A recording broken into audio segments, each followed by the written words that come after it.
गुप्ता जी की बहू अंजलि को सपने बहुत आते थे।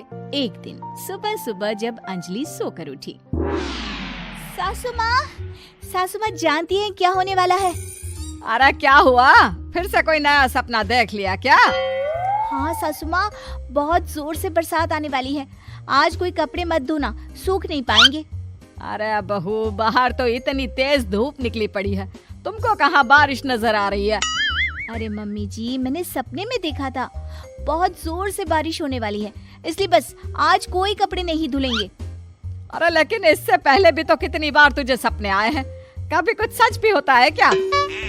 मम्मी जी, आप भी ना सपनों पर भरोसा करना चाहिए, भरोसा। अंजलि की सास उसकी कोई बात नहीं मानती, लेकिन उस दिन वाकई में शाम होते होते घने बादल आ जाते हैं और जोर से मूसलाधार बारिश होने लगती है। अंजलि, आज तो तुम्हारा सपना सच हो गया। बहू, आज तो तुमने सपने में बारिश देखी थी ना, और देखो सच में बारिश हो गई। लगता है अगली बार से हमें तुम्हारी बात माननी पड़ेगी। पापा जी, मैं तो हर बार ही मम्मी जी से कहती हूँ, मेरे सपने सच हो जाते हैं, बस भरोसा रखिए। कुछ दिनों के बाद, अजी सुनते हैं, मुझे ना सपना आया था और सपने में मैंने देखा कि आपकी पूरी 1 करोड़ की लॉटरी लगी है। अरे कभी कभी सपना सच होना सही बात है, लेकिन हमेशा ऐसा नहीं होता अंजलि। और वैसे भी लॉटरी लगने ही वाली है तो अच्छी बात है ना। मैं तो कहती हूँ, हम वो बड़ा सा घर खरीदने वाले थे ना, आज ही चलकर उसको फाइनल कराते हैं। अरे वाह वाह, हाथ में पैसा नहीं और बड़ा घर खरीदना है। अरे मम्मी जी, बताया ना आपको, मुझे सपना आया था कि हम 1 करोड़ की लॉटरी लगने वाली है। देखो बेटा, ये पैसों का मामला है, इसमें किसी तरह की रिस्क नहीं लेनी चाहिए। और जब तुम्हारा सपना सच हो जाए तब तुम घर खरीद लेना। मम्मी पापा ठीक है अंजलि, अभी इतनी जल्दबाजी करने की क्या जरूरत है? मैं कुछ नहीं जानती, मुझे वो घर चाहिए तो चाहिए। और आपको प्रॉब्लम क्या है? कुछ दिनों में तो पैसे आने ही वाले हैं लॉटरी से। हाँ तो जब पैसे आ जाएंगे तब खरीद लेंगे ना। पर हमारी अंजलि खाना पीना छोड़कर जिद पकड़कर बैठ जाती है। आखिर मजबूर होकर अंजलि के पति को उस घर को बुक कराने के पैसे देने पड़ते हैं। कई दिन बीत जाते हैं, लेकिन अंजलि के पति की कोई लॉटरी नहीं लगती। कुछ दिनों के बाद, तुम्हारे सपने के चक्कर में तो सब खराब हो गया अंजलि। ना लॉटरी लगी, ऊपर से बेकार में ही सारी जमा पूंजी उस घर को खरीदने में खर्च हो गई। थोड़ी दिन तो इंतजार करो, अब ऐसा थोड़ी ना होता है कि आज सपना आया और कल आपकी लॉटरी लग गई। मैंने तो पहले ही कहा था, तुम्हारी बीवी को तो हर सपने पर विश्वास करने की आदत पड़ गई है। ऐसा भी कहीं होता है क्या? कुछ दिनों के बाद अचानक से अंजलि के पति के पास एक फोन आता है और पता चलता है कि उसकी 1 करोड़ की लॉटरी लग गई है।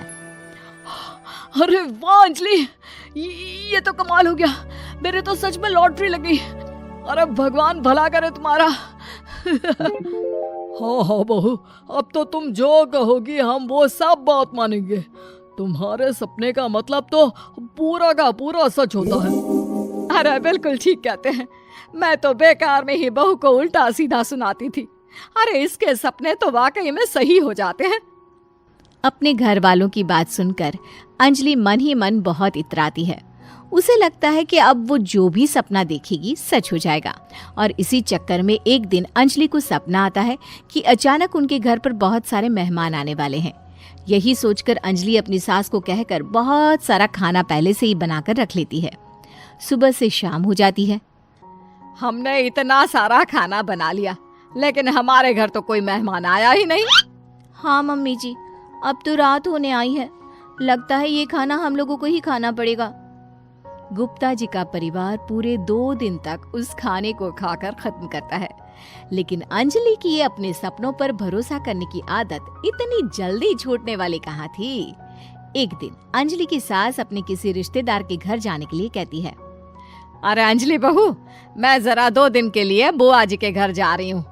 देखो तुम पीछे से घर को अच्छी तरह संभाल लेना। हाँ ठीक है मम्मी जी, आप चिंता मत करिए, मैं सब कुछ अच्छे से संभाल लूंगी। बहू, वैसे तो तुम सब कुछ बहुत अच्छे से ही करती हो, लेकिन देखो ये जरा ना सपनों पर भरोसा थोड़ा कम किया करो बेटा। क्या मम्मी जी, मेरे इतने सारे सपने तो सच हो जाते हैं, उसके बाद भी आपको शक ही रहता है हमेशा। अरे बेटा, कभी कभार की बात अलग है, लेकिन हमेशा इन बातों पर भरोसा करना बहुत बड़ा नुकसान भी करवा सकता है। तुम्हें इस बात को समझना चाहिए। ठीक है मम्मी जी, समझ गई। अब आप आराम से जाइए, मैं सब कुछ बहुत अच्छे से कर लूंगी। अंजलि की सास बुआ जी के घर चली जाती है। उसके जाने के बाद अंजलि एक दिन सुबह सोकर उठती है और जोर जोर से रोने लगती है। अरे क्या हुआ अंजलि, तुम रो क्यों रही हो? बहू, सब ठीक तो है ना? क्या कोई बुरा सपना देखा? अरे पापा जी, क्या बताओ, मम्मी जी नहीं रही, वो हम सबको छोड़कर चली गई।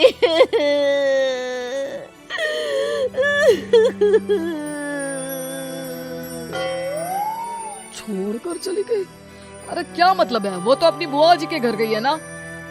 पापा जी, सासू माँ बुआ जी के घर नहीं, भगवान जी के घर गई है।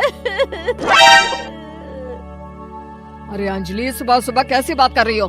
बुआ के घर गई है, कुछ नहीं हुआ है उनको। मैंने सपने में देखा था, मम्मी जी भगवान को प्यारी हो गई है। अंजलि का पति उसे समझाने की कोशिश करता है, लेकिन अंजलि के बार बार कहने पर वो भी इस बात पर भरोसा कर लेता है कि अब उसकी माँ दुनिया में नहीं रही। सारे गांव में ये खबर फैल जाती है कि अंजलि की सास की मौत हो गई। भगवान, अब हम क्या करेंगे? तुम्हारे सर से माँ का साया उठ गया। मैं तो कहती हूँ पापा जी, इनको बुआ जी के घर जाकर मम्मी जी की डेड बॉडी को ले आना चाहिए, तब तक हम उनकी अंतिम यात्रा की तैयारी करते हैं। अंजलि का पति अंजलि की बात सुनकर बुआ जी के घर के लिए रवाना हो जाता है।